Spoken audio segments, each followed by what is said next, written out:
So these came in, track one. Big shout out to you guys helping put together this drift build. So honestly, track one, way to go. It's the street versions. They have external reservoirs. They have a whole line of products. Great company, amazing to work with, great customer service, literally same day responses for everything, troubleshoot anything, revalve, build, everything custom. Big shout out to track one, thank you. So today I got, let's go on the other side. I got the 195 mil threaded bodies. They sponsored me the two something. I'll show you in the next clip. I'm going to be changing them out, putting in 14K springs, taking out the 12s, and putting in a longer threaded body so I can get more ride height out of the out of the angle kit. And this is going to be the adventure of it. So I got to take off the bolts for the strut bar, and we're going to just rebuild them on the floor and go from there, and hopefully put the fenders on today. So those are the new coils. It's the current setup. So I have the 195s, I got the 280s. So here they are, just literally a much longer threaded body. So it's literally perfect for what I need, because the camber of the angle takes everything down. The car had been sitting outside for, I don't know, since I basically pulled that out of storage. It came out of storage and right onto the operating table. So I haven't even driven this thing yet. I've just been building it and building it, putting parts and parts. So this is what I'm doing basically. I'm rebuilding these. I'll be running these. And that's that. So it's literally exactly how much more I need, because you see here it runs out of threaded, like you have to have the threads showing in order to retain rigidity. And yeah, use anti-seize. We're gonna have to get some more locking collars from them.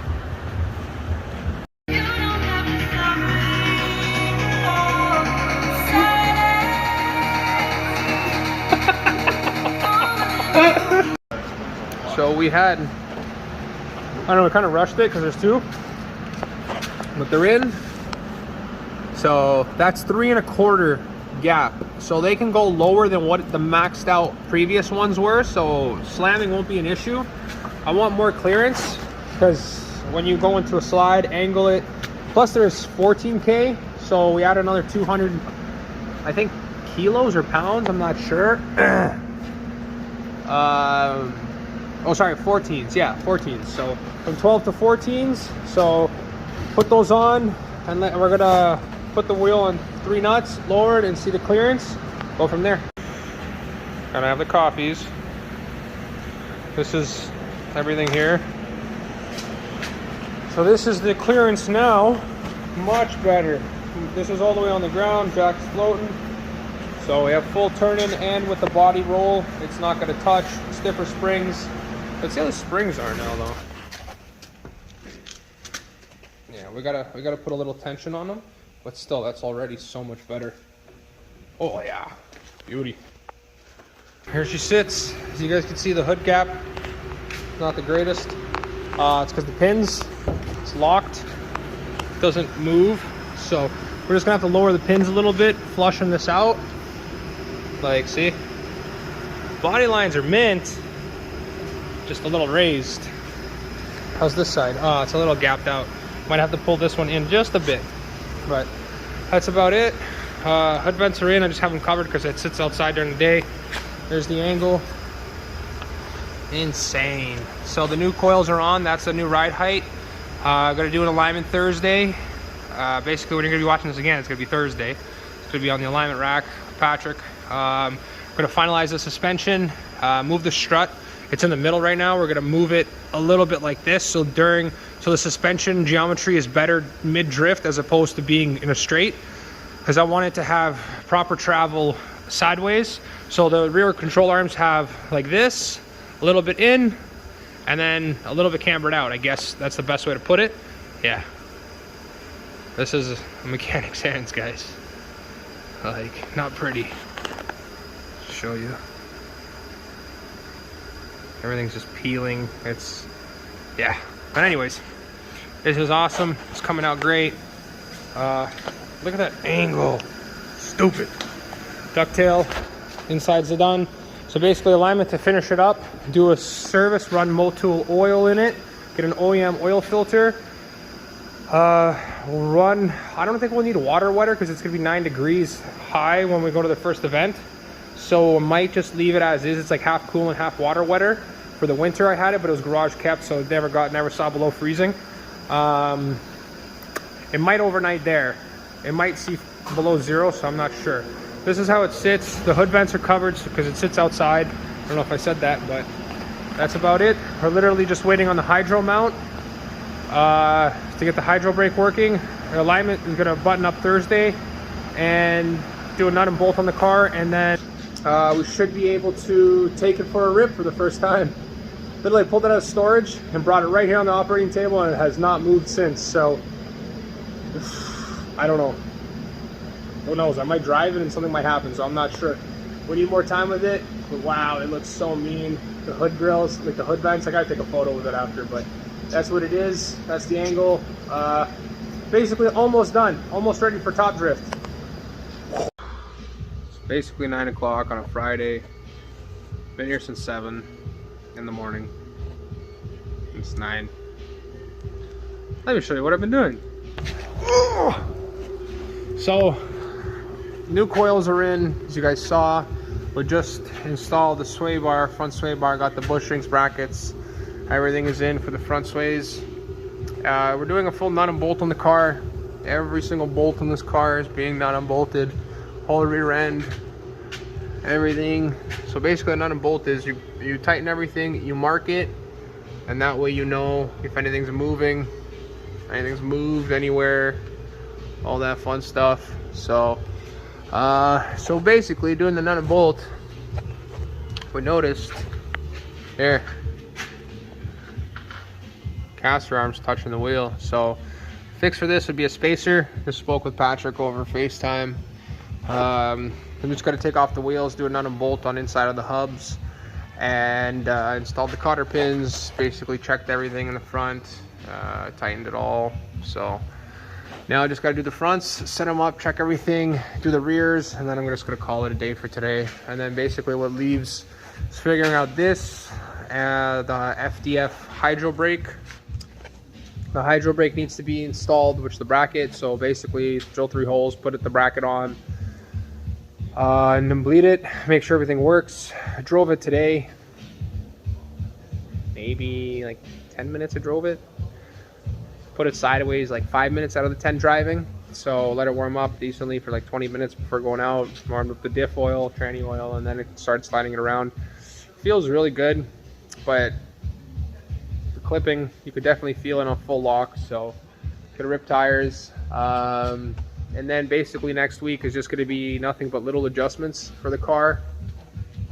Just do a little bit of touch-ups, electrical here and there, secure some stuff, secure everything inside the cab, and do an oil change. I'm moving from 1040 Castrol synthetic to a 2060 Motul.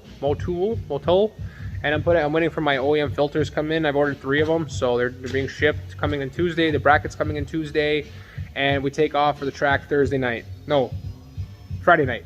So it's gonna be one hell of a next week, I'll tell you that. And my parents want me to come up for Sunday, so I lose a lot of time. I don't know, we'll see. We will see. I have a lot of work to do, but I have not been able to keep up the days. My legs are gone, they're buzzing. Like, I'm not gonna cry the blues here, play my violin. Definitely a lot of work. Thank you for my update. You're enjoying my update. I will go over the car when I have everything all finalized, basically reviewing everything I've done. We found little issues here and there, adding bolts whether or not. And I got a front sway bar. The car has not seen a front sway bar in almost, I think, 3 years since my ownership. And then the previous owner, I don't know how long they didn't have a front sway bar for. So, yeah, luckily, I have a lot of parts kicking around. So I knew how to install it, put it in. New Siberian bushings up front, same as the steering racks. So, yeah. Thanks for checking in. Oh, excuse me. Thanks for checking in on my update of an update. Top drift, here we come. We are back. It's 3 o'clock Saturday, working after work like always. Got the hood here. You can keep doing what you're doing. Don't worry about me. So I'm adjusting the hood pins here because the hood has like a gap like that. Not very cool. So I'm just playing with the spacers here, cutting things off. You see all the washers being cut up. I'm about to do the same thing here. I finally found a nice fitment there where it's nice and flush. Lowered the pin. Patrick's working away because yesterday we were doing that nut and bolt, as you guys probably saw. Let me show you clearer. Bye. So we got the caster arm touching. Got Patrick working away here. Trying to measure what kind of spacer we could run because it's affixed to the bottom control arm. So no matter how we adjust the caster, it will always be there. Always going to be touching it, whether we pull it in or out. So yeah, that's that. I'm messing with that. We'll see what Patrick comes up with. And I guess stay tuned. Trying to get the clearance for the angle because apparently there's more angle out of this kit. And we're just hitting the caster arm. So Patrick, the mad scientist, working away here. I'm next in with the hood pins, getting them to fit right so it sits flush with the hood. And then just little electrical stuff to touch up, secure wiring, clean out the inside, make sure it's all good. Look at that angle though. Oh, I still hear rubbing. How much is this turn? I don't know how much angle this fucking kit gives, dude, to be honest. So do we maybe need to go to a smaller tire size? No, even with 215. It would still not be enough. Damn this angle, bro. So, hood pins are adjusted, new batteries in. Where, as you can see, the yellow top that's the 2018 battery, so that's finally out. So we have E-Box spacers from YD. Dennis there, big shout out to you, man. Potentially making things happen for us. So got ones with removable, where are they? Am I sitting on them? No. Oh, there. So we have ones with the removable centers. And then we have the E-Box ones, E-Box, I-Box, whatever you call them. We're gonna try and fit them now, see what we're gonna happen, but honestly I don't mind for that big. How about 8 spacers? Because what is it, the hub bore? Yep, so I'm gonna try to... Too big or too small? I'm gonna push it down with spacers. Yeah, just enough to get the thread on. Yeah, so that way it's flush with the spacers up to here. And then we can put the wheel on just to fit and see at least if we're getting anywhere with it. Okay. Oh, so there you guys. You need open and to open them. Okay. So you go. You guys heard that? Let's see what happens. Because if this works out, then we'll know what to order, right? We're in a pinch. Saturday, the event is in next Friday, basically. I'm going to be on track. Well, not on track, but I'm going to be at Grand Bend. So Saturday morning, we're going to come in, load in. So not much time. Part comes in on Tuesday. Monday, the Spall fans come in. Oh yeah, I ordered those to replace the little Amazon ones I have in there. 1680 CFM each fan, I believe. So it's going to be like a helicopter, but it's going to be very cool, which is exactly what I need. And I'm moving to 2060 oil, which that's coming in next week. Oil filters are coming in next week. Literally down to the last few things, like always. So what's the verdict? So after measuring everything out and doing some Frankenstein stuff, we're gonna need a 40 mil spacer. So this is what we need to clear the caster arm? Yes. Holy crap. But the whole thing has to be solid with new studs on top, so that way we have enough just to thread the wheel nuts in. Wow. And to clear it, and it has to be half centuries.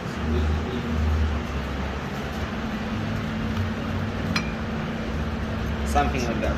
Holy crap. Yep. That is basically what we're gonna have to do. And the 40 millimeters is gonna extend from the hub. Hopefully they make them. If they don't, we're gonna make them. Yeah. So basically, yeah, if they don't make these spacers, we're gonna have to take 2 of these, bolt them together. Basically like and this. So here. It would be one, another one. You just start them up. Wait, can we put that on now and try it? Wouldn't that technically work? Or we'd have to cut the studs, right? We'd have to shorten the studs. How much is that together? This is exactly 40 mil. Okay. I can do that, yes. What? But is the center bore? Would that fit the wheel right now? That's the thing. I will still have to use a couple of these to extend it past the slip, so your rim. Yeah, can but fit. then still we're so like we'll 3 be trying studs. like 45 mil. At Wow. the end of the day. We can try a 45 just to get an idea. Won't hurt. Well, would it have enough to put the car down on for the weight? Would the studs hold it? Yeah. To see full angle, full turn, to see if the fenders would hit. Wow. So guys, stay tuned. Let's see what we can do here. This is Patrick telling you guys, best in the game. So this is what I'm doing back here. I'm going through the wiring again for the fuel pump relay because we broke it. Hence the zip tie just kind of dangles. I'm just about to solder the new ground and move the ground right over here. The ground was up there on the strut tower. It was alright, but honestly frame mounted, chassis mount, ground still not bad.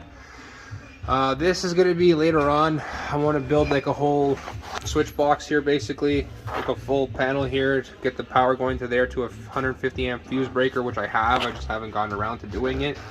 Everything is kind of works for now, but look at, well, I fixed it. You guys should have seen it before, but yeah, that's the ground to the chassis.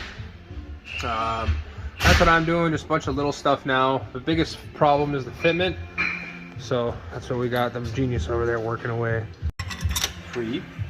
Now that gives us clearance. So these are Tesla little spacers, the black ones we have here. Yeah, it's enough to put the threads on, I would say. Oh, yeah. Not gonna be hub centric, but it'll work, so we can get an idea of it.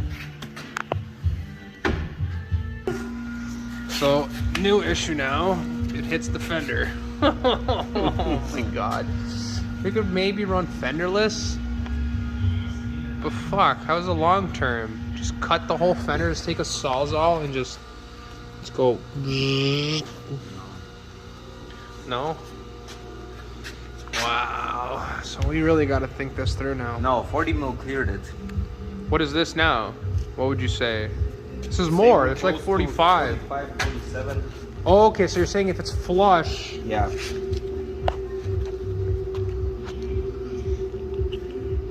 Oh, duh. Oh, dude, you're over 50 now. Over 50 mil space? Yeah, oh, 52. that's probably why. Oh, man. As if we didn't have to put the Tesla. It's Monday morning. I am here. Yay. So I figured, go ahead and trim up the caster arm, which is what I did. Used the Sawzall, new blade, made the etching in it, and then went into it a little bit, turned it, and here I am.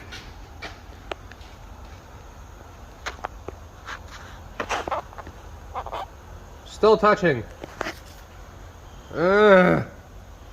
I don't want to cut anymore. Well, I can, but not much more. As you can see, the inner race there. So we're trying to put on a spacer of some sort. I don't know what kind of spacer, but I don't know, something. Try any kind of spacer, see if I can space it out just enough so it can clear that, because I really don't want to keep cutting. That's what it looks like. So, beauties of angle kits.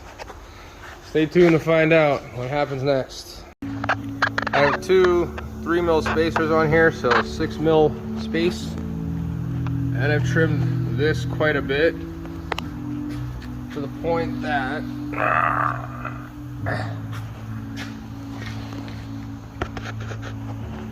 almost out of threads on the inside here. There we go. You see the inside sleeve? Just about to hit the outside sleeve. So I don't know how much more I can keep cutting. I think I gotta space out more. So stay tuned. All for angle.